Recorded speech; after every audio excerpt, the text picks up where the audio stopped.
Baxın, bu qorxu sizi nədən qorumağa çalışır?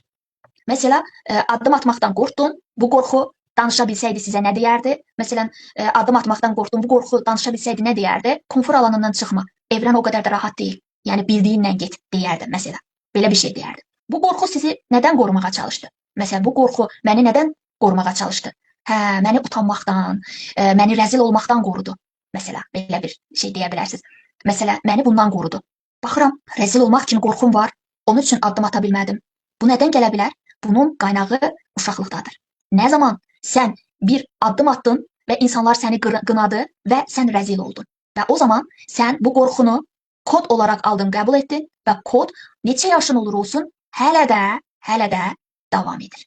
Senin yaşının, təhsilli olub olmaman, neler okuyup okumamandan asılı değildir. O bir koddur. O kod orada yazılımdır. O yazılım üzerinden hayatının geri kalanını sen bu şekilde devam edirsən. Yəqin ki tapdınız. Baxın, indi yəqin sizə aydın oldu. Əslində qorxu o qədər də pis şey değilmiş.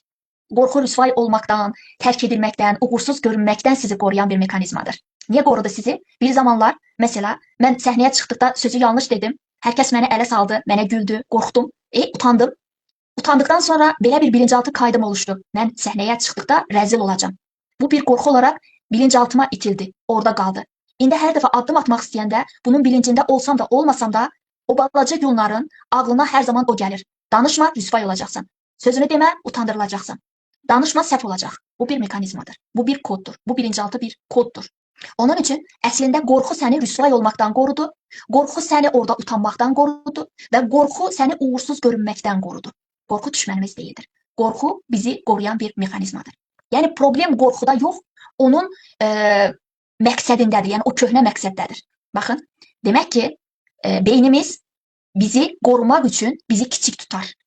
Belki de adım atıp daha büyük uğurlar kazanacaksan, değil mi? Bu qorxu olduğumuz için bizi qoruyarak bilinçaltı bizi kısıtlı saxladı, tamam mı? Tam 100% potensialımızı yaşamağa qoymadı. Bunun hamısı zəncirvari şəkildə, yəni o matruşka oyuncaqları kimi iç-içə olan bir şeydir.